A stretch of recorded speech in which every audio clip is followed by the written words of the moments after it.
नमस्कार। Story bot में आपका हार्दिक स्वागत है।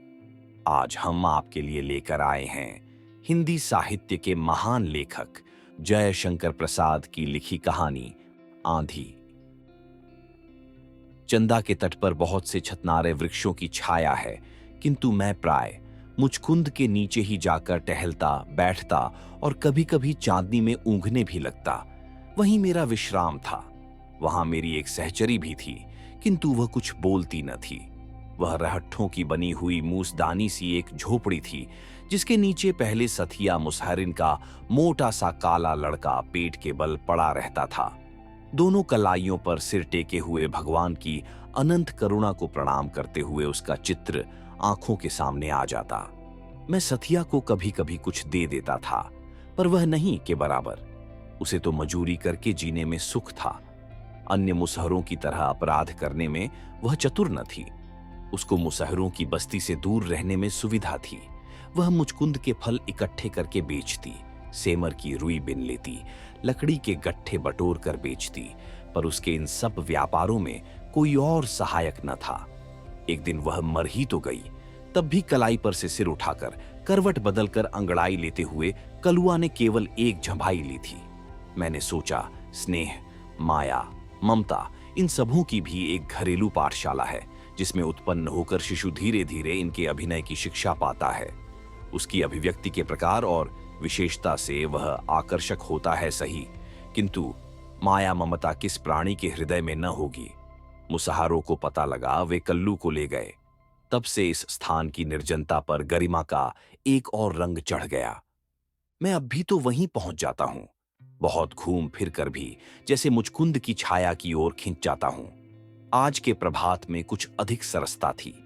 मेरा हृदय हल्का हल्का सा हो रहा था। पवन में मादक सुगंध और शीतलता थी। ताल पर नाचती हुई लाल लाल किरणें वृक्षों के अंतराल से बड़ी सुहावनी लगती थीं। मैं प्रजाते के सौरभ में अपने सिर को धीरे धीरे हिलाता हुआ कुछ गुनगुनाता चला जा रहा था। सहसा मुचकुंद के नीचे मुझे धुआं और कुछ मनुष्यों की चहल पहल का अनुमान हुआ। मैं कुतूहल से उसी ओर बढ़ने लगा। वहां कभी एक सराय भी थी, अब उसका ध्वंस बच रहा था। दो एक कोठरियां थीं, किंतु पुरानी प्रथा के अनुसार अब भी वहीं पर पथिक ठहरते। मैंने देखा कि मुचकुंद के आसपास दूर तक एक विचित्र जमावड़ा है। अद्भुत शिविरों की पांति में यहां पर काननचरों, बिना घर वालों की बस्ती बसी हुई है। सृष्टि को आरंभ हुए कितना समय बीत गया, किंतु इन अभागों को कोई पहाड़ की तलहटी या नदी की घाटी बसाने के लिए प्रस्तुत न हुई, और न इन्हें कहीं घर बनाने की सुविधा ही मिली।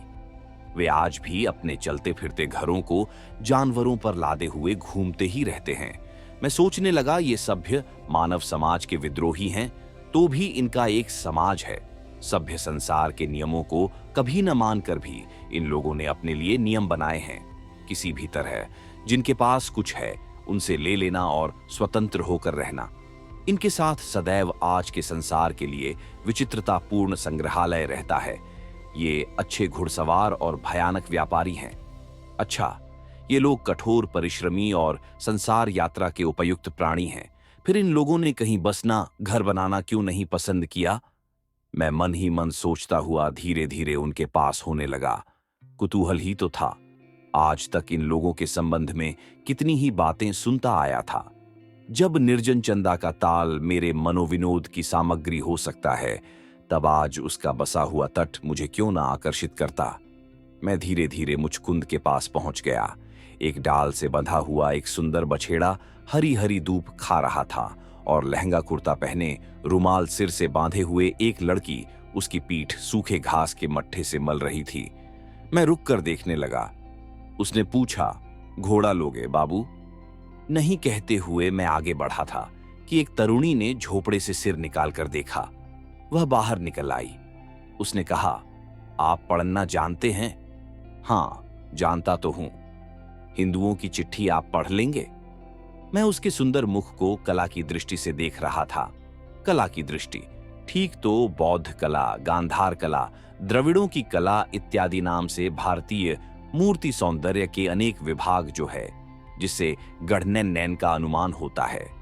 मेरे एकांत जीवन को बिताने की सामग्री में इस तरह का जड़ सौंदर्य बोध भी एक स्थान रखता है। मेरा हृदय सजीव प्रेम से कभी अप्लुत नहीं हुआ था। मैं इस मूक सौंदर्य से ही कभी कभी अपना मनोविनोद कर लिया करता। चिट्ठी पढ़ने की बात पूछने पर भी मैं अपने मन में निश्चय कर रहा था कि यह वास्तविक गांधार प्रतिमा है या ग्रीस और भारत का इस सौंदर्य में समन्वय है। वह झुंझलाकर बोली, क्या नहीं पढ़ सकोगे? चश्मा नहीं है, मैंने सहसा कह किया। यद्यपि मैं चश्मा नहीं लगाता तो भी स्त्रियों से बोलने में न जाने क्यों मेरे मन में हिचक होती है। मैं उनसे डरता भी था, क्योंकि सुना था कि वे किसी वस्तु को बेचने के लिए प्राय इस तरह तंग करती हैं कि उनसे दाम पूछने वाले को लेकर ही छूटना पड़ता है। इसमें उनके पुरुष लोग भी सहायक हो जाते हैं। तब वह बेचारा ग्राहक और भी झंझट में फंस जाता। मेरी सौंदर्य की अनुभूति विलीन हो गई। मैं अपने दैनिक जीवन के अनुसार टहलने का उपक्रम करने लगा, किंतु वह सामने अचल प्रतिमा की तरह खड़ी हो गई। मैंने कहा, क्या है? चश्मा चाहिए? मैं ले आती हूं। ठहरो ठहरो, मुझे चश्मा न चाहिए। कहकर मैं सोच रहा था कि कहीं मुझे खरीदना न पड़े। उसने पूछा, तब तुम पढ़ सकोगे कैसे? मैंने देखा कि बिना पढ़े मुझे छुट्टी न मिलेगी। मैंने कहा, ले आओ, देखूं, संभव है कि पढ़ सकूं। उसने अपनी जेब से एक बुरी तरह मुड़ा हुआ पत्र निकाला। मैं उसे लेकर मन ही मन पढ़ने लगा।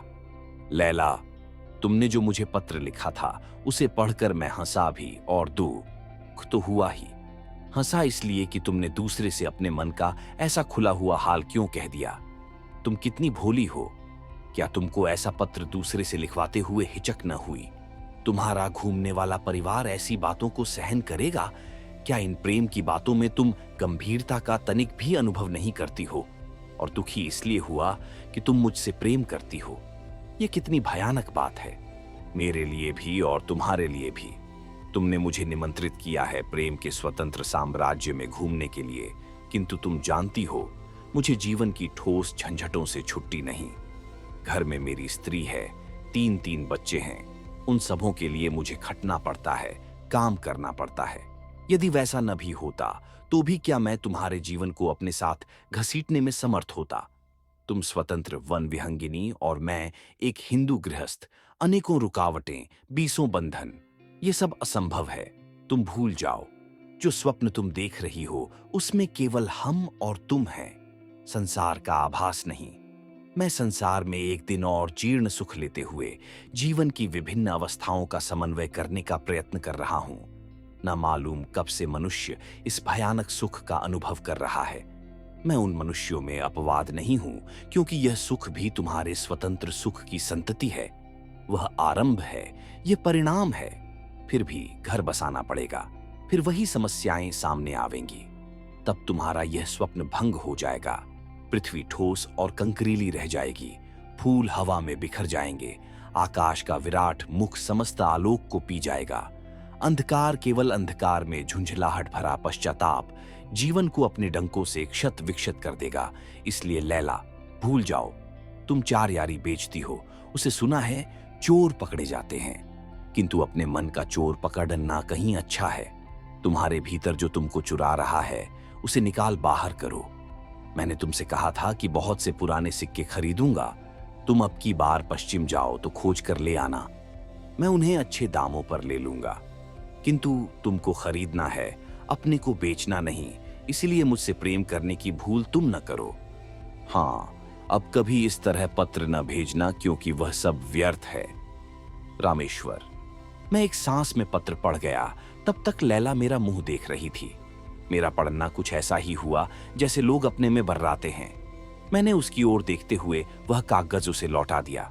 उसने पूछा, इसका मतलब वह फिर किसी समय बताऊंगा। अब मुझे जलपान करना है, मैं जाता हूं। कहकर मैं मुड़ा ही था कि उसने पूछा, आपका घर बाबू? मैंने चंदा के किनारे अपने सफेद बंगले को दिखा दिया। लैला पत्र हाथ में लिए वहीं खड़ी रही। मैं अपने बंगले की ओर चला। मन में सोचता जा रहा था, रामेश्वर, वही तो रामेश्वर नाथ वर्मा, क्यूरियो मर्चेंट, उसी की लिखावट है। वह तो मेरा परिचित है। मित्र मान लेने में मन को एक तरह की अड़चन है, इसलिए मैं प्राय अपने कहे जाने वाले मित्रों को भी जब अपने मन में संबोधन करता हूं तो परिचित ही कहकर, सो भी जब इतना माने बिना काम नहीं चलता। मित्र मान लेने पर मनुष्य उससे शिव के समान आत्मत्याग, बोधिसत्व के सदृश सर्वस्व समर्पण की जो आशा करता है और उसकी शक्ति की सीमा को प्राय अतिरंजित देखता है, वैसी स्थिति में अपने को डालना मुझे पसंद नहीं, क्योंकि जीवन का हिसाब किताब उस काल्पनिक गणित के आधार पर रखने का मेरा अभ्यास नहीं, जिसके द्वारा मनुष्य सबके ऊपर अपना पावना ही निकाल लिया करता है। अकेले जीवन के नियमित व्यय के लिए साधारण पूंजी का ब्याज मेरे लिए पर्याप्त है। मैं सुखी विचरता हूं। हाँ, मैं जलपान करके कुर्सी पर बैठा हुआ अपनी डाक देख रहा था। उसमें एक लिफाफा ठीक उन्हीं अक्षरों में लिखा हुआ जिनमें लैला का पत्र था निकला। मैं उत्सुकता से खोलकर पढ़ने लगा। भाई श्रीनाथ, तुम्हारा समाचार बहुत दिनों से नहीं मिला। तुम्हें यह जानकर प्रसन्नता होगी कि हम लोग 2 सप्ताह के भीतर तुम्हारे अतिथि होंगे। चंदा की वायु हम लोगों को खींच रही है। मिन्ना तो तंग कर ही रहा है, उसकी मां को और भी उत्सुकता है। उन सबों को यही सूझी है कि दिन भर ताल में डोंगी पर भोजन न करके हवा खाएंगे और पानी पिएंगे। तुम्हें कष्ट तो न होगा। तुम्हारा रामेश्वर। पत्र पढ़ लेने पर जैसे कुतूहल मेरे सामने नाचने लगा। रामेश्वर के परिवार का स्नेह, उनके मधुर झगड़े, मान मनोबल समझौता और अभाव में भी संतोष, कितना सुंदर मैं कल्पना करने लगा। रामेश्वर एक सफल कदंब है जिसके ऊपर मालती की लता अपनी सैकड़ों उलझनों से आनंद की छाया और आलिंगन का स्नेह सुरभि ढाल रही है। रामेश्वर का ब्याह मैंने देखा था। रामेश्वर के हाथ के ऊपर मालती की पीली हथेली जिसके ऊपर जलधारा पड़ रही थी। सचमुच यह संबंध कितना शीतल हुआ। उस समय मैं हंस रहा था। बालिका मालती और किशोर रामेश्वर, हिंदू समाज का यह परिहास, यह भीषण मनोविनोद तो भी मैंने देखा। कहीं भूचाल नहीं हुआ, कहीं ज्वालामुखी नहीं फूटा, भैया ने कोई गांव बहाया नहीं। रामेश्वर और मालती अपने सुख की फसल हर साल काटते हैं। मैंने जो सोचा, अभी अभी जो विचार मेरे मन में आया, वह न लिखूंगा। मेरी क्षुद्रता जलन के रूप में प्रकट होगी, किंतु मैं सच कहता हूं, मुझे रामेश्वर से जलन नहीं तो भी मेरे उस विचार का मिथ्या अर्थ लोग लगा ही लेंगे। आजकल मनोविज्ञान का युग है ना। प्रत्येक ने मनोवृत्तियों के लिए हृदय को कबूतर का दरबा बना डाला है। इनके लिए सफेद, नीला, सुर्ख का श्रेणी विभाग कर लिया गया है। उतनी प्रकार की मनोवृत्तियों को गिनकर वर्गीकरण कर लेने का साहस भी होने लगा है। तो भी मैंने उस बात को सोच ही लिया। मेरे साधारण जीवन में एक लहर उठी, प्रसन्नता की स्निग्ध लहर। पारिवारिक सुखों से लिपटा हुआ प्रणय कलह देखूंगा। मेरे दायित्व विहीन जीवन का वह मनोविनोद होगा। मैं रामेश्वर को पत्र लिखने लगा। भाई रामेश्वर, तुम्हारे पत्र ने मुझ पर प्रसन्नता की वर्षा की है। मेरे शून्य जीवन को आनंद कोलाहल से कुछ ही दिनों के लिए सही भर देने का तुम्हारा प्रयत्न मेरे लिए सुख का कारण होगा। तुम अवश्य आओ और सबको साथ लेकर आओ। तुम्हारा श्रीनाथ। पुनश्च बंबई से आते हुए सूरन अवश्य लेते आना। यहां वैसा नहीं मिलता। सूरन की तरकारी की गर्मी में ही तुम लोग चंदा की ठंडी हवा झेल सकोगे, और साथ साथ अपनी चलती फिरती दुकान का एक बक्स जिस पर हम लोगों की बातचीत की परंपरा लगी रहे। नेगेटिव श्रीनाथ। दोपहर का भोजन कर लेने के बाद मैं थोड़ी देर अवश्य लेटता हूं। कोई पूछता है तो कह देता हूं कि यह निद्रा नहीं भाई, तंद्रा है। स्वास्थ्य को मैं उसे अपने आराम से चलने देता हूं। चिकित्सकों से सलाह पूछकर उसमें छेड़छाड़ करना मुझे ठीक नहीं झंझता। सच बात तो यह है कि मुझे वर्तमान युग की चिकित्सा में वैसा ही विश्वास है जैसे पाश्चात्य पुरातत्वज्ञों की खोज पर।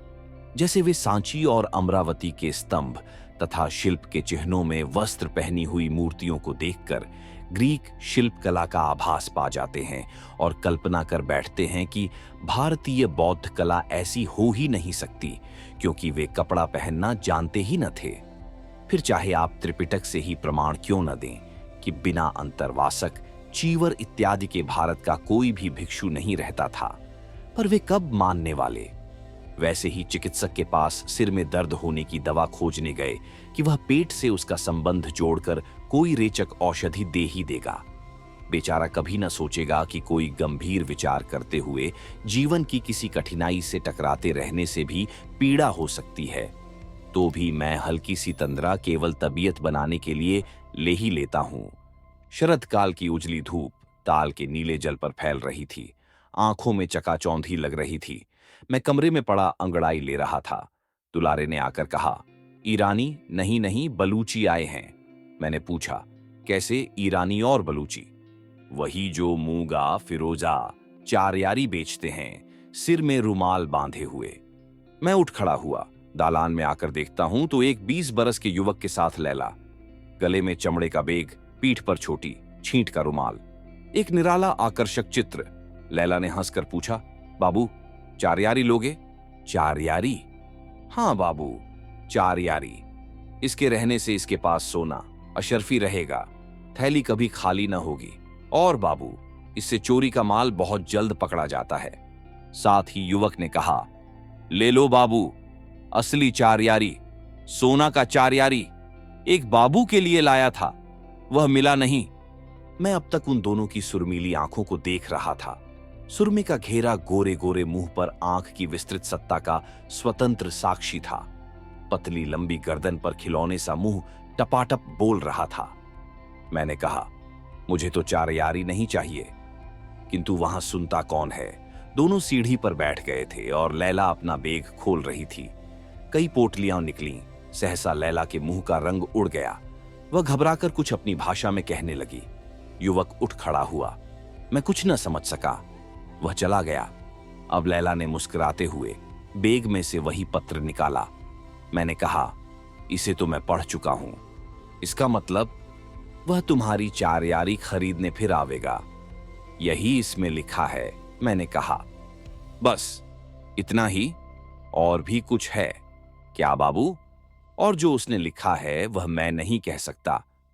क्यों बाबू, क्यों न कह सकोगे? बोलो। लैला की वाणी में पुचकार, दुलार, झिड़कड़ी और आज्ञा थी।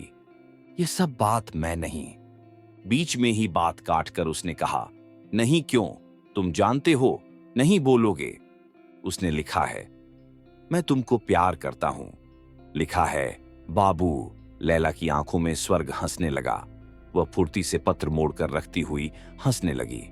मैंने अपने मन में कहा, अब यह पूछेगी वह कब आवेगा, कहां मिलेगा।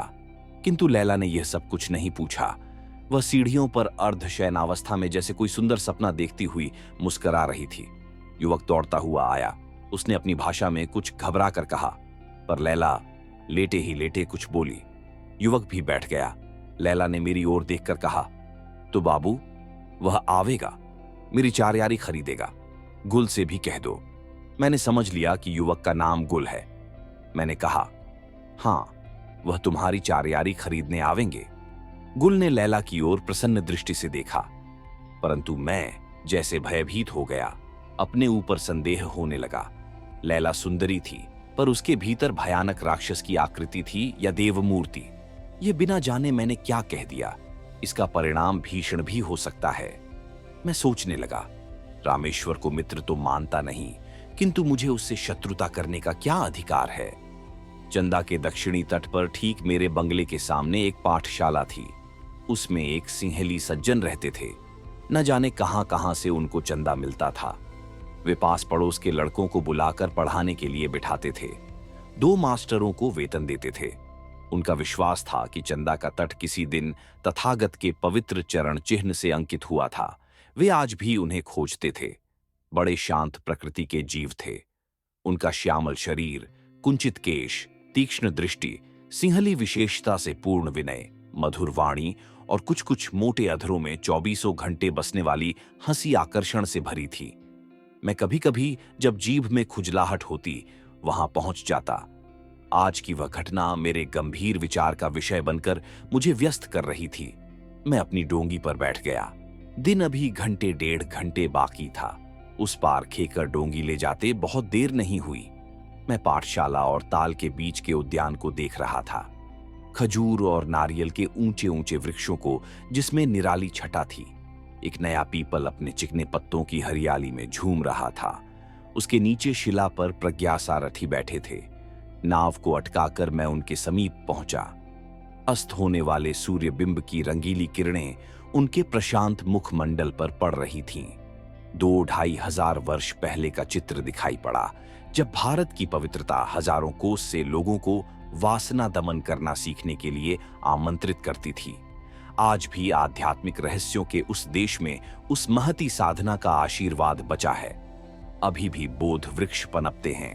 जीवन की जटिल आवश्यकता को त्याग कर जब काशाय पहने संध्या के सूर्य के रंग में रंग मिलाते हुए ध्यान स्तिमित लोचन मूर्तियां अभी देखने में आती है, तब जैसे मुझे अपनी सत्ता का विश्वास होता है और भारत की अपूर्वता का अनुभव होता है। अपनी सत्ता का इसलिए कि मैं भी त्याग का अभिनय करता हूं ना, और भारत के लिए तो मुझे पूर्ण विश्वास है कि इसकी विजय धर्म में है। अधरों में कुंचित हंसी, आंखों में प्रकाश भरे प्रज्ञा सारथी ने मुझे देखते हुए कहा, आज मेरी इच्छा थी कि आपसे भेंट हो। मैंने हंसते हुए कहा, अच्छा हुआ कि मैं प्रत्यक्ष ही आ गया, नहीं तो ध्यान में बाधा पड़ती। श्रीनाथ जी, मेरे ध्यान में आपके आने की संभावना न थी, तो भी आज एक विषय पर आपकी सम्मति की आवश्यकता है। मैं भी कुछ कहने के लिए ही यहां आया हूं। पहले मैं कहूं कि आप ही आरंभ करेंगे। सथिया के लड़के कल्लू के संबंध में तो आपको कुछ नहीं कहना है। मेरे बहुत कहने पर मुसहरों ने उसे पढ़ने के लिए मेरी पाठशाला में रख दिया है और उसके पालन के भार से अपने को मुक्त कर लिया। अब वह 7 बरस का हो गया है, अच्छी तरह खाता पीता है, साफ सुथरा रहता है, कुछ कुछ पढ़ता भी है। प्रज्ञा सारथी ने कहा, चलिए, अच्छा हुआ, एक रास्ते पर लग गया। फिर जैसा उसके भाग्य में हो। मेरा मन इन घरेलू बंधनों में पड़ने के लिए विरक्त सा है। फिर भी न जाने क्यों कल्लू का ध्यान आ ही जाता है। मैंने कहा, तब तो अच्छी बात है, आप इस कृत्रिम विरक्ति से ऊब चले हैं तो कुछ काम करने लगिए। मैं भी घर जाना चाहता हूं, न हो तो पाठशाला ही चलाइए। कहते हुए प्रज्ञा सारथी ने मेरी ओर गंभीरता से देखा। मेरे मन में हलचल हुई। मैं एक बकवादी मनुष्य, किसी विषय पर गंभीरता का अभिनय करके थोड़ी देर तक सफल वाद विवाद चला देना और फिर विश्वास करना, इतना ही तो मेरा अभ्यास था। काम करना, किसी दायित्व को सिर पर लेना असंभव। मैं चुप रहा। वह मेरा मुंह देख रहे थे। मैं चतुरता से निकल जाना चाहता था। यदि मैं थोड़ी देर और उसी तरह सन्नाटा रखता तो मुझे हां या नहीं कहना ही पड़ता। मैंने विवाह वाला चुटकुला छेड़ ही तो दिया, आप तो विरक्त भिक्षु हैं, अब घर जाने की आवश्यकता कैसे आ पड़ी? भिक्षु, आश्चर्य से प्रज्ञा सारथी ने कहा, मैं तो ब्रह्मचर्य में हूं, विद्याभ्यास और धर्म का अनुशीलन कर रहा हूं। यदि मैं चाहूं तो प्रव्रज्या ले सकता हूं, नहीं तो गृही बनने में कोई धार्मिक आपत्ति नहीं। सिंहल में तो यही प्रथा प्रचलित है। मेरे विचार से यह प्राचीन आर्य प्रथा भी थी। मैं गार्हस्थ्य जीवन से परिचित होना चाहता हूं। तो आप ब्याह करेंगे? क्यों नहीं, वही करने तो जा रहा हूं। देखता हूं स्त्रियों पर आपको पूर्ण विश्वास है। अविश्वास करने का कारण ही क्या है? इतिहास में, आख्यायिकाओं में कुछ स्त्रियों और पुरुषों का दुष्ट चरित्र पढ़कर मुझे अपने और अपनी भावी सहधर्मिणी पर अविश्वास कर लेने का कोई अधिकार नहीं। प्रत्येक व्यक्ति को अपनी परीक्षा देनी चाहिए। विवाहित जीवन सुखदायक होगा? मैंने पूछा। किसी कर्म को करने के पहले उसमें सुख की ही खोज करना क्या अत्यंत आवश्यक है? सुख तो धर्माचरण से मिलता है, अन्यथा संसार तो दुखमय है ही। संसार के कर्मों को धार्मिकता के साथ करने में सुख की ही संभावना है, किंतु ब्याह जैसे कर्म से तो सीधा सीधा स्त्री से संबंध है। स्त्री कितनी विचित्र पहेली है, इसे जानना सहज नहीं। बिना जाने ही उससे अपना संबंध जोड़ लेना कितनी बड़ी भूल है ब्रह्मचारी जी। मैंने हंसकर कहा, भाई तुम बड़े चतुर हो, खूब सोच समझकर परखकर तब संबंध जोड़ना चाहते हो ना, किंतु मेरी समझ में संबंध हुए बिना परखने का दूसरा उपाय नहीं। प्रज्ञा सारथी ने गंभीरता से कहा। मैं चुप होकर सोचने लगा। अभी अभी जो मैंने एक कांड का बीजारोपण किया है, वह क्या लैला के स्वभाव से परिचित होकर। मैं अपनी मूर्खता पर मन ही मन तिलमिला उठा। मैंने कल्पना से देखा, लैला प्रतिहिंसा भरी एक भयानक राक्षसी है। यदि वह अपने जाति स्वभाव के अनुसार रामेश्वर के साथ बदला लेने की प्रतिज्ञा कर बैठे, तब क्या होगा? प्रज्ञा सारथी ने फिर कहा, मेरा जाना तो निश्चित है। ताम्रपर्णी की तरंग मालाएं मुझे बुला रही हैं। मेरी एक प्रार्थना है, आप कभी कभी आकर इसका निरीक्षण कर लिया कीजिए। मुझे एक बहाना मिला। मैंने कहा, मैंने बैठे बिठाए एक झंझट बुला ली है। मैं देखता हूं कि कुछ दिनों तक तो मुझे उसमें फंसना ही पड़ेगा। प्रज्ञा सारथी ने पूछा, वह क्या? मैंने लैला का पत्र पढ़ने और उसके बाद का सब वृत्तांत कह सुनाया। प्रज्ञा सारथी चुप रहे। फिर उन्होंने कहा, आपने इस काम को खूब सोच समझकर करने की आवश्यकता पर तो ध्यान न दिया होगा, क्योंकि इसका फल दूसरे को भोगने की संभावना है ना। मुझे प्रज्ञा सारथी का यह व्यंग अच्छा न लगा। मैंने कहा, संभव है कि मुझे भी कुछ भोगना पड़े। भाई, मैं देखता हूं संसार में बहुत से ऐसे काम मनुष्य को करने पड़ते हैं जिन्हें वह स्वप्न में भी नहीं सोचता। अकस्मात वे प्रसंग सामने आकर गुर्राने लगते हैं, जिनसे भागकर जान बचाना ही उसका अभीष्ट होता है। मैं भी इसी तरह ब्याह करने के लिए सिंहल जा रहा हूं। अंधकार को भेद कर शरद का चंद्रमा नारियल और खजूर के वृक्षों पर दिखाई देने लगा था। चंदा का ताल लहरियों में प्रसन्न था। मैं क्षण भर के लिए प्रकृति की उस सुंदर चित्रपटी को तन्मय होकर देखने लगा।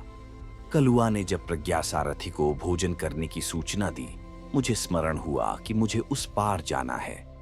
मैंने दूसरे दिन आने को कहकर प्रज्ञा सारथी से छुट्टी मांगी।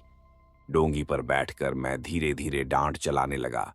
मैं अनमना सा डांड चलाता हुआ कभी चंद्रमा को और कभी चंदा ताल को देखता। नाव सरल आंदोलन में तिर रही थी। बार बार सिंहली प्रज्ञा सारथी की बात सोचता जाता था। मैंने घूमकर देखा तो कुंज से घिरा हुआ पाठशाला का भवन चंदा के शुभ्र जल में प्रतिबिंबित हो रहा था। चंदा का वह तट समुद्र उपकूल का एक खंड चित्र था। मन ही मन सोचने लगा, मैं करता ही क्या हूं? यदि मैं पाठशाला का ही निरीक्षण करूं तो हानि क्या? मन भी लगेगा और समय भी कटेगा। अब मैं दूर चला आया था। सामने मुचकुंद वृक्ष की नील आकृति दिखलाई पड़ी। मुझे लैला का फिर स्मरण आ गया। कितनी सरल, स्वतंत्र और साहसिकता से भरी हुई रमणी है। सुरमीली आंखों में कितना नशा है और अपने मादक उपकरणों से भी रामेश्वर को अपनी ओर आकर्षित करने में वह असमर्थ है। रामेश्वर पर मुझे क्रोध आया और लैला को फिर अपने विचारों से उलझते देखकर झुंझला उठा। अब किनारा समीप हो चला था। मैं मुचकुंद की ओर से नाव घुमाने को था कि मुझे उस प्रशांत जल में दो शिर तैरते हुए दिखाई पड़े। शरद काल की शीतल रजनी में उन तैरने वालों पर मुझे आश्चर्य हुआ।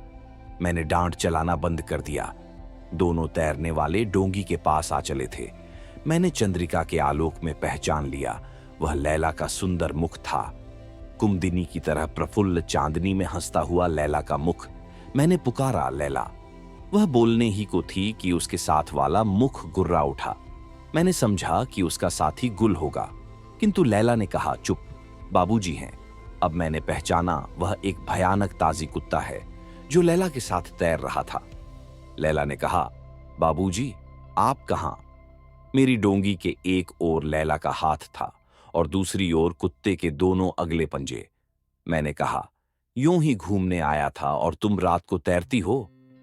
लैला, दिन भर काम करने के बाद अब तो छुट्टी मिली है, बदन ठंडा कर रही हूं, लैला ने कहा। वह एक अद्भुत दृश्य था।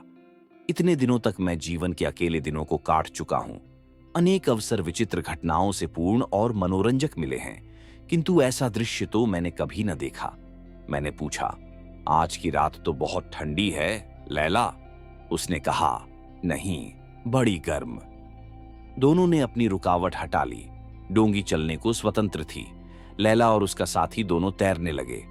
मैं फिर अपने बंगले की ओर डोंगी खेने लगा। किनारे पर पहुंचकर देखता हूं कि दुलारे खड़ा है। मैंने पूछा, क्यों रे, तू कब से यहां है? उसने कहा, आपको आने में देर हुई, इसलिए मैं आया हूं। रसोई ठंडी हो रही है। मैं डोंगी से उतर पड़ा और बंगले की ओर चला। मेरे मन में न जाने क्यों संदेह हो रहा था कि दुलारे जानबूझकर परखने आया था। लैला से बातचीत करते हुए उसने मुझे अवश्य देखा है। तो क्या वह मुझ पर कुछ संदेह करता है? मेरा मन दुलारे को संदेह करने का अवसर देकर जैसे कुछ प्रसन्न ही हुआ। बंगले पर पहुंचकर मैं भोजन करने बैठ गया। स्वभाव के अनुसार शरीर तो अपना नियमित सब करता ही रहा, किंतु सो जाने पर भी वही सपना देखता रहा। आज बहुत विलंब से सोकर उठा। आलस से कहीं घूमने फिरने की इच्छा न थी। मैंने अपनी कोठरी में ही आसन जमाया। मेरी आंखों में वह रात्रि का दृश्य अभी घूम रहा था। मैंने लाख चेष्टा की, किंतु लैला और वह सिंहाली भिक्षु दोनों ही ने मेरे हृदय को अखाड़ा बना लिया था। मैंने विरक्त होकर विचार परंपरा को तोड़ने के लिए बांसुरी बजाना आरंभ किया। आसावरी के गंभीर विलंबित आलापों में फिर भी लैला की प्रेमपूर्ण आकृति जैसे बनने लगती। मैंने बांसुरी बजाना बंद किया और ठीक विश्राम काल में ही मैंने देखा कि प्रज्ञासारथी सामने खड़े हैं। मैंने उन्हें बैठाते हुए पूछा, आज आप इधर कैसे भूल पड़े? ये प्रश्न मेरी विचार विशृंखलता के कारण हुआ था, क्योंकि वे तो प्राय मेरे यहां आया ही करते थे। उन्होंने हंसकर कहा, मेरा आना भूलकर नहीं, किंतु कारण से हुआ है। कहिए, आपने उस विषय में कुछ स्थिर किया? मैंने अनजान बनकर पूछा, किस विषय में? प्रज्ञासारथी ने कहा, वही पाठशाला की देखरेख करने के लिए, जैसा मैंने उस दिन आपसे कहा था। मैंने बात उड़ाने के ढंग से कहा, आप तो सोच विचार कर काम करने में विश्वास ही नहीं रखते। आपका तो यही कहना है ना कि मनुष्य प्राय अनिच्छावश बहुत से काम करने के लिए बाध्य होता है, तो फिर मुझे उस पर सोचने विचारने की क्या आवश्यकता थी? जब वैसा अवसर आवेगा तब देखा जाएगा। कृपया मेरी बातों का मनोनुकूल अर्थ न लगाइए। ये तो मैं मानता हूं कि आप अपने ढंग से विचार करने के लिए स्वतंत्र हैं, किंतु उन्हें क्रियात्मक रूप देने के समय आपकी स्वतंत्रता में मेरा विश्वास संदिग्ध हो जाता है। प्राय देखा जाता है हम लोग क्या करने जाकर क्या कर बैठते हैं, तो भी हम उसकी जिम्मेदारी से छूटते नहीं। मान लीजिए कि लैला के हृदय में एक दुराशा उत्पन्न करके आपने रामेश्वर के जीवन में अड़चन डाल दी है। संभव है यह घटना साधारण न रहकर कोई भीषण कांड उपस्थित कर सकती है और आपका मित्र अपने अनिष्ट करने वाले को न भी पहचान सके, तो क्या आप अपने ही मन के सामने इसके लिए अपराधी न ठहरेंगे? प्रज्ञासारथी की ये बातें मुझे बेढंगी सी जान पड़ीं, क्योंकि उस समय मुझे उनका आना और मुझे उपदेश देने का ढोंग रचना असह्य होने लगा। मेरी इच्छा होती थी कि वे किसी तरह भी यहां से चले जाते, तो भी मुझे उन्हें उत्तर देने के लिए इतना तो कहना ही पड़ा कि आप कच्चे अदृष्टवादी हैं। आपके जैसा विचार रखने पर मैं तो इसे इस तरह सुलझाऊंगा कि अपराध करने में और दंड देने में मनुष्य एक दूसरे का सहायक होता है। हम आज जो किसी को हानि पहुंचाते हैं या कष्ट देते हैं, वह इतने ही के लिए नहीं कि उसने मेरी कोई बुराई की है। हो सकता है कि मैं उसके किसी अपराध का यह दंड समाज व्यवस्था के किसी मौलिक नियम के अनुसार दे रहा हूं। फिर चाहे मेरा यह दंड देना भी अपराध बन जाए और उसका फल भी मुझे भोगना पड़े। मेरे इस कहने पर प्रज्ञासारथी ने हंस दिया और कहा, श्रीनाथ जी, मैं आपकी दंड व्यवस्था ही तो करने आया हूं।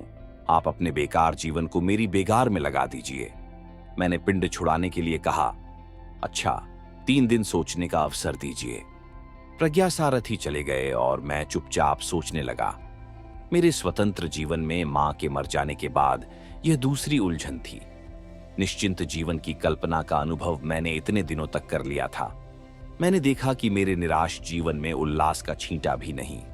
यह ज्ञान मेरे हृदय को और भी स्पर्श करने लगा। मैं जितना ही विचारता था, उतना ही मुझे निश्चिंतता और निराशा का अभेद दिखलाई पड़ता था। मेरे आलसी जीवन में सक्रियता की प्रतिध्वनि होने लगी, तो भी काम न करने का स्वभाव मेरे विचारों के बीच में जैसे व्यंग से मुस्कुरा देता था। 3 दिनों तक मैंने सोचा और विचार किया। अंत में प्रज्ञासारथी की विजय हुई, क्योंकि मेरी दृष्टि में प्रज्ञासारथी का काम नाम के लिए तो अवश्य था, किंतु करने में कुछ भी नहीं के बराबर। मैंने अपना हृदय दृढ़ किया और प्रज्ञासारथी से जाकर कह दिया कि मैं पाठशाला का निरीक्षण करूंगा, किंतु मेरे मित्र आने वाले हैं और जब तक यहां रहेंगे तब तक तो मैं अपना बंगला न छोड़ूंगा, क्योंकि यहां उन लोगों के आने से आपको असुविधा होगी। फिर जब वे लोग चले जाएंगे तब मैं यहीं आकर रहने लगूंगा। मेरे सिंघली मित्र ने हंसकर कहा, अभी तो 1 महीने यहां मैं अवश्य रहूंगा। यदि आप अभी से यहां चले आवें तो बड़ा अच्छा हो, क्योंकि मेरे रहते यहां का सब प्रबंध आपकी समझ में आ जाएगा। रह गई मेरी असुविधा की बात, सो तो केवल आपकी कल्पना है। मैं आपके मित्रों को यहां देखकर प्रसन्न ही होऊंगा। जगह की कमी भी नहीं। मैं अच्छा कहकर उनसे छुट्टी लेने के लिए उठ खड़ा हुआ, किंतु प्रज्ञासारथी ने मुझे फिर से बैठाते हुए कहा, देखिए श्रीनाथ जी, ये पाठशाला का भवन पूर्णता आपके अधिकार में रहेगा। भिक्षुओं के रहने के लिए तो संघाराम का भाग अलग है ही, और उसमें जो कमरे अभी अधूरे हैं उन्हें शीघ्र ही पूरा कराकर तब मैं जाऊंगा। और अपने संघ से मैं इसकी पक्की लिखा पढ़ी कर रहा हूं कि आप पाठशाला के आजीवन अवैतनिक प्रधानाध्यक्ष रहेंगे और उसमें किसी को हस्तक्षेप करने का अधिकार न होगा। मैं उस युवक बौद्ध मिशनरी की युक्तिपूर्ण व्यावहारिकता देखकर मन ही मन चकित हो रहा था।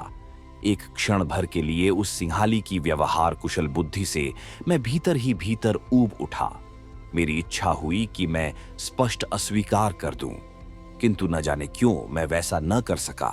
मैंने कहा, तो आपको मुझ में इतना विश्वास है कि मैं आजीवन आपकी पाठशाला चलाता रहूंगा? प्रज्ञासारथी ने कहा, शक्ति की परीक्षा दूसरों ही पर होती है।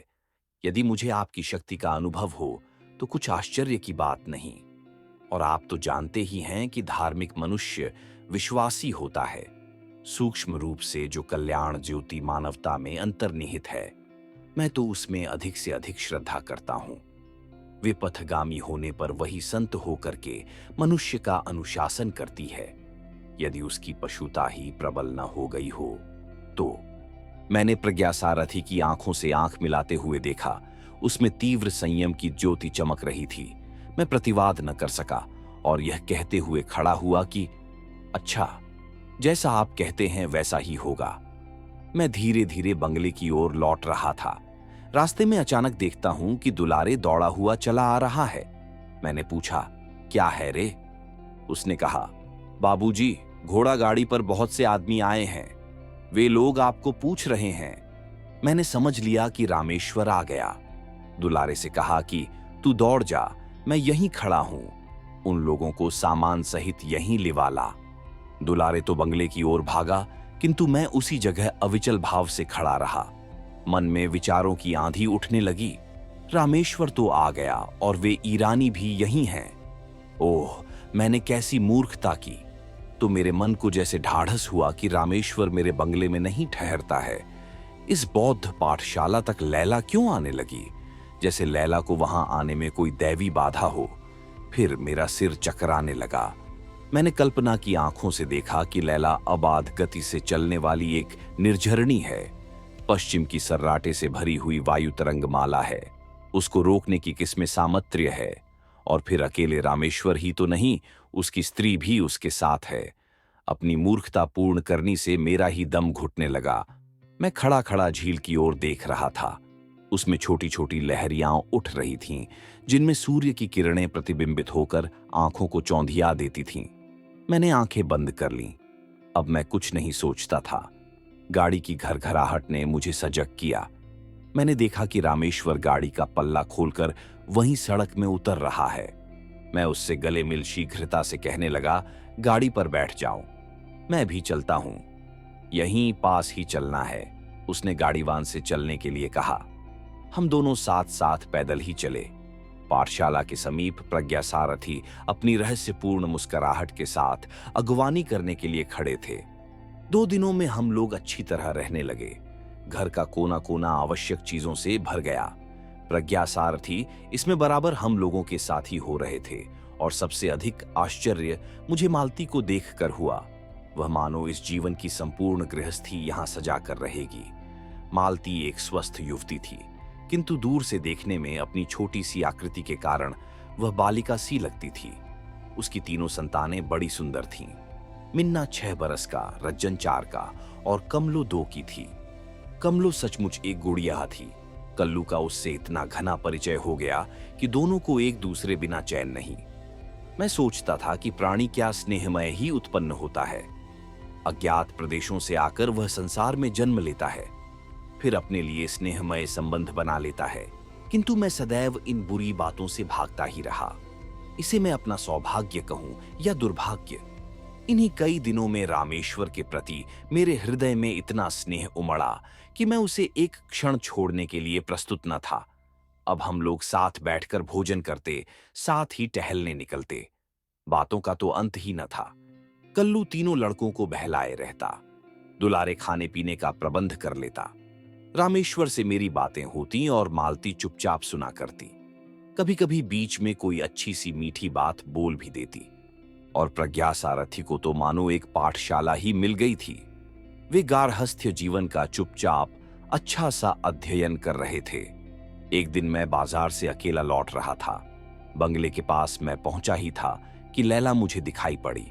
वह अपने घोड़े पर सवार थी। मैं क्षण भर तक विचारता रहा कि क्या करूं। तब तक घोड़े से उतरकर वह मेरे पास चली आई। मैं खड़ा हो गया था। उसने पूछा, बाबूजी, आप कहीं चले गए थे? हाँ, अब इस बंगले में आप नहीं रहते। मैं तुमसे एक बात कहना चाहता हूं लैला, मैंने घबराकर उससे कहा। क्या बाबूजी? वह चिट्ठी है मेरे ही पास। क्यों? मैंने उसमें कुछ झूठ कहा था। झूठ? लैला की आंखों से बिजली निकलने लगी थी। हाँ लैला, उसमें रामेश्वर ने लिखा था कि मैं तुमको नहीं चाहता, मुझे बाल बच्चे हैं। तुम झूठे, दगाबाज, कहती हुई लैला अपनी छुरी की ओर देखती हुई दांत पीसने लगी।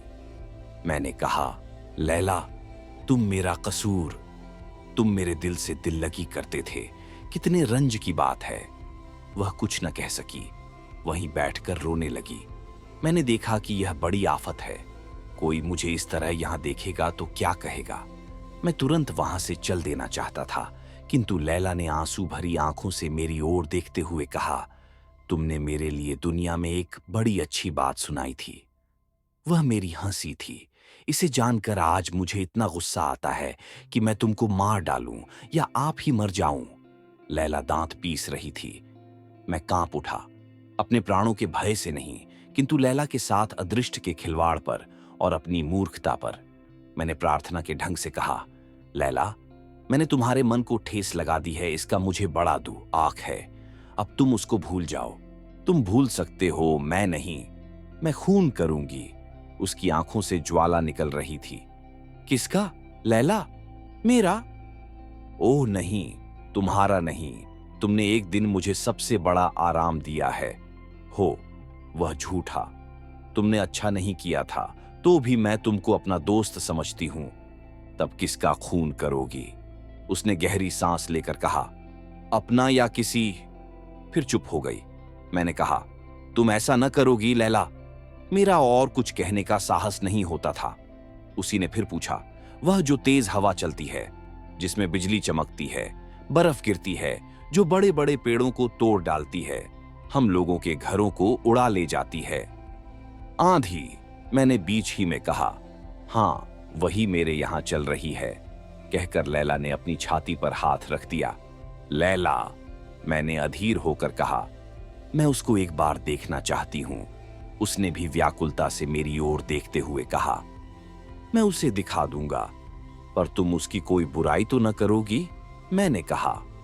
हुश, कहकर लैला ने अपनी काली आंखें उठाकर मेरी ओर देखा। मैंने कहा, अच्छा लैला, मैं दिखा दूंगा, कल मुझसे यहीं मिलना। कहती हुई वह अपने घोड़े पर सवार हो गई। उदास लैला के बोझ से वह घोड़ा भी धीरे धीरे चलने लगा और लैला झुकी हुई सी उस पर मानो किसी तरह बैठी थी।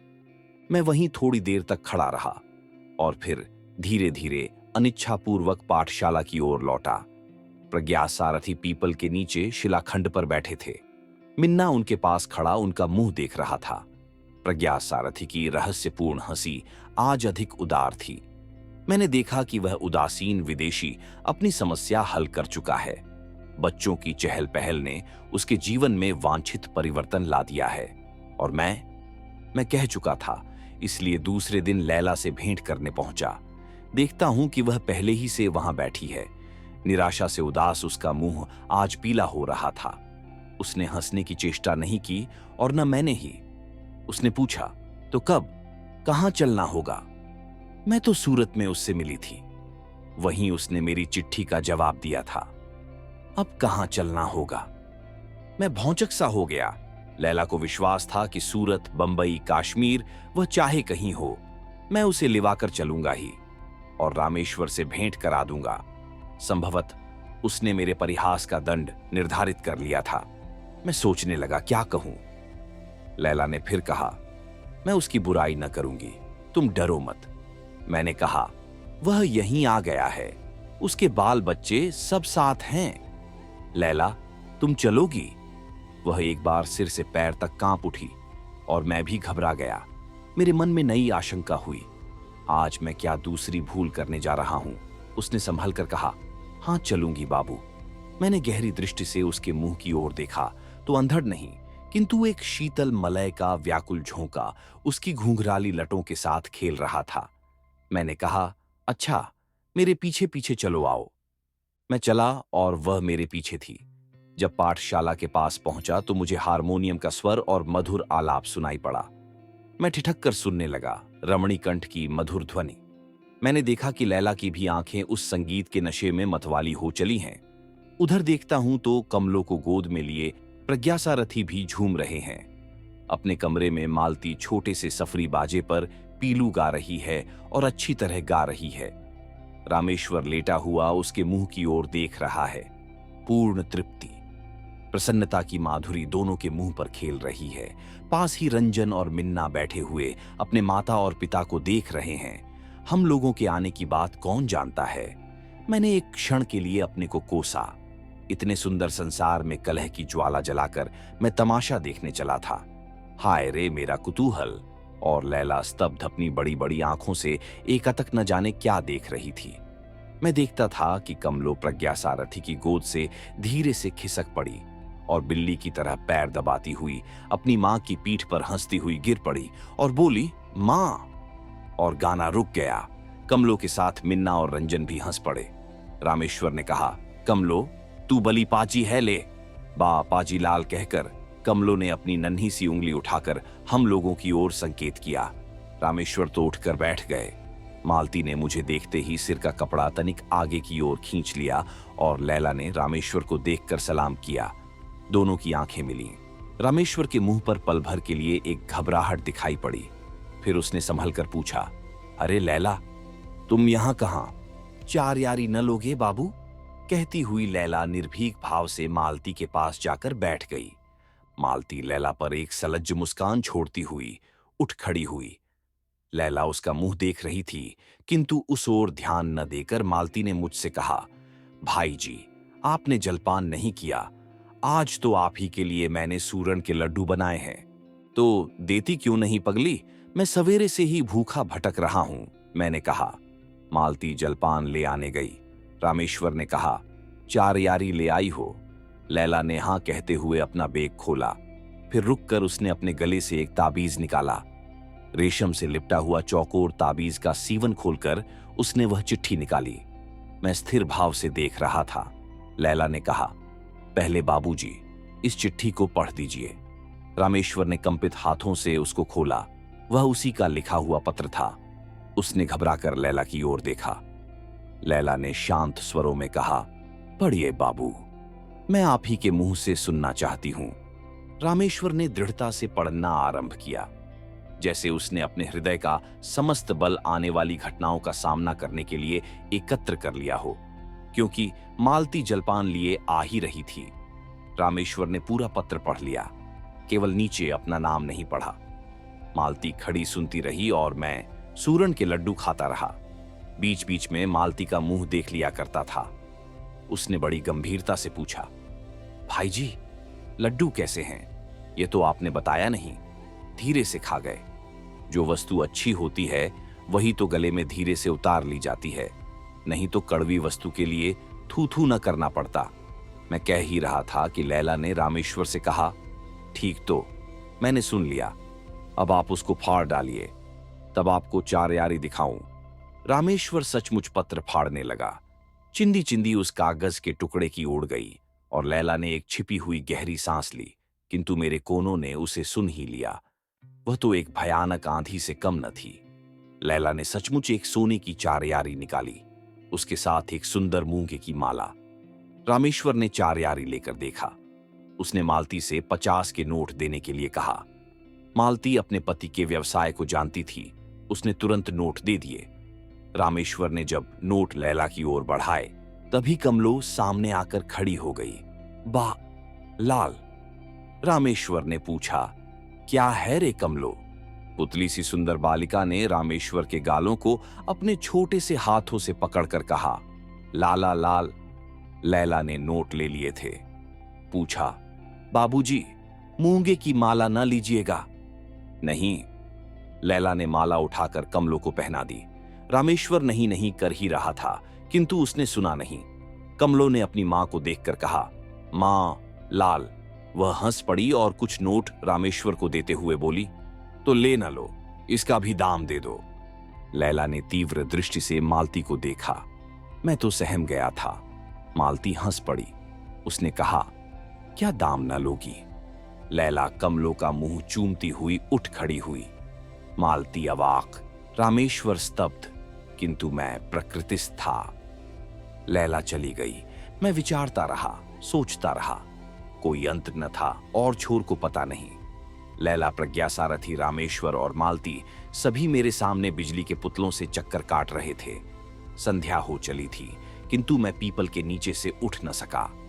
प्रज्ञा सारथी अपना ध्यान समाप्त करके उठे। उन्होंने मुझे पुकारा, श्रीनाथ जी। मैंने हंसने की चेष्टा करते हुए कहा, कहिए। आज तो आप भी समाधिस्थ रहे, तब भी इसी पृथ्वी पर था, जहां लालसा क्रंदन करती है, खानुभूति हंसती है और नियति अपने मिट्टी के पुतलों के साथ अपना क्रूर मनोविनोद करती है। किंतु आप तो बहुत ऊंचे किसी स्वर्गीय भावना में। ठहरिए श्रीनाथ जी। सुख और दुख, आकाश और पृथ्वी, स्वर्ग और नरक के बीच में है वह सत्य जिसे मनुष्य प्राप्त कर सकता है। मुझे क्षमा कीजिए, अंतरिक्ष में उड़ने की मुझ में शक्ति नहीं है। मैंने परिहासपूर्वक कहा। साधारण मन की स्थिति को छोड़कर जब मनुष्य कुछ दूसरी बात सोचने के लिए प्रयास करता है, तब क्या वह उड़ने का प्रयास नहीं? हम लोग कहने के लिए द्विपद हैं, किंतु देखिए तो जीवन में हम लोग कितनी बार उचकते हैं, उड़ान भरते हैं। वही तो उन्नति की चेष्टा, जीवन के लिए संग्राम और भी क्या क्या नाम से प्रशंसित नहीं होती। तो मैं भी इसकी निंदा नहीं करता। उठने की चेष्टा करनी चाहिए, किंतु आप यही न कहेंगे कि समझ बूझ कर एक बार उचकना चाहिए, किंतु उस एक बार को, उस अचूक अवसर को जानना सहज नहीं। इसीलिए तो मनुष्य को, जो सबसे बुद्धिमान प्राणी है, बार बार धोखा खाना पड़ता है। उन्नति को उसने विभिन्न रूपों में अपनी आवश्यकताओं के साथ इतना मिलाया है कि उसे सिद्धांत बना लेना पड़ा है कि उन्नति का द्वंद्व पतन ही है। संयम का वज्र गंभीर नाद प्रकृति से नहीं सुनते हो? शारीरिक कर्म तो गौण है, मुख्य संयम तो मानसिक है। श्रीनाथ जी, आज लैला का वह मन का संयम क्या किसी महानदी की प्रखर धारा के अचल बांध से कम था? मैं तो देखकर अवाक था। आपकी उस समय विचित्र परिस्थिति रही, फिर भी कैसे सब निर्विघ्न समाप्त हो गया, उसे सोचकर तो मैं अब भी चकित हो जाता हूं। क्या वह इस भयानक प्रतिरोध के धक्के को संभाल लेगी? लैला के वक्ष स्थल में कितना भीषण अंधड़ चल रहा होगा, इसका अनुभव हम लोग नहीं कर सकते। मैं अब भी इससे भयभीत हो रहा हूं। प्रज्ञा सारथी चुप रहकर धीरे धीरे कहने लगे, मैं तो कल जाऊंगा। यदि तुम्हारी सम्मति हो तो रामेश्वर को भी साथ चलने के लिए कहूं। बंबई तक हम लोगों का साथ रहेगा और मालती इस भयावनी छाया से शीघ्र ही दूर हट जाएगी। फिर तो सब कुशल ही है। मेरे त्रस्त मन को शरण मिली। मैंने कहा, अच्छी बात है। प्रज्ञा सारथी उठ गए। मैं वहीं बैठा रहा और भी बैठा रहता, यदि मिन्ना और रंजन की किलकारी और रामेश्वर की डांट टपट, मालती की कलछी की खटखट का कोलाहल जोर न पकड़ लेता और कल्लू सामने आकर न खड़ा हो जाता। प्रज्ञा सारथी, रामेश्वर और मालती को गए 1 सप्ताह से ऊपर हो गया। अभी तक उस वास्तविक संसार का कोलाहल सुदूर से आती हुई मधुर संगीत की प्रतिध्वनि के समान मेरे कानों में गूंज रहा था। मैं अभी तक उस मादकता को उतार न सका था। जीवन में पहले किसी निश्चिंतता का विराग नहीं, न तो वह बेपरवाही रही। मैं सोचने लगा कि अब मैं क्या करूं? कुछ करने की इच्छा क्यों? मन के कोने से छुटकी लेते कौन पूछ बैठा? किए बिना तो रहा नहीं जाता। करो भी, पाठशाला से क्या मन ऊब चला। उतने से संतोष नहीं होता, और क्या चाहिए? यही तो समझ नहीं सका, नहीं तो यह प्रश्न ही क्यों करता कि अब मैं क्या करूं? मैंने झुंझला कर कहा। मेरी बातों का उत्तर लेने देने वाला मुस्कुराकर हट गया। मैं चिंता के अंधकार में डूब गया। वह मेरी ही गहराई थी, जिसकी मुझे थाह न लगी। मैं प्रकृतिस्थ हुआ कब, जब एक उदास और ज्वालामयी तीव्र दृष्टि मेरी आंखों में घुसने लगी। अपने उस अंधकार में मैंने एक ज्योति देखी। मैं स्वीकार करूंगा कि वह लैला थी। इस पर हंसने की इच्छा हो तो हंस लीजिए, किंतु मैं लैला को पा जाने के लिए विकल नहीं था, क्योंकि लैला जिसको पाने की अभिलाषा करती थी, वही उसे न मिला, और परिणाम ठीक मेरी आंखों के सामने था। तब मेरी सहानुभूति क्यों जगी? हाँ, वह सहानुभूति थी। लैला जैसे दीर्घ पथ पर चलने वाले मुहपथिक की चिरसंगिनी थी। उस दिन इतना ही विश्वास करके मुझे संतोष हुआ। रात को कलुआ ने पूछा, बाबूजी, आप घर न चलिएगा? मैं आश्चर्य से उसकी ओर देखने लगा। उसने हठ भरी आंखों से फिर वही प्रश्न किया। मैंने हंसकर कहा, मेरा घर तो यही है रे कलुआ। नहीं बाबूजी, जहां मिन्ना गए हैं, जहां रंजन और जहां कमलो गई है, वहीं तो घर है। जहां बहूजी गई हैं, जहां बाबाजी। हठात प्रज्ञा सारथी का मुझे स्मरण हो आया। मुझे क्रोध में कहना पड़ा, कलुआ, मुझे और कहीं घरवर नहीं है। फिर मन ही मन कहा, इस बात को वह बौद्ध समझता था।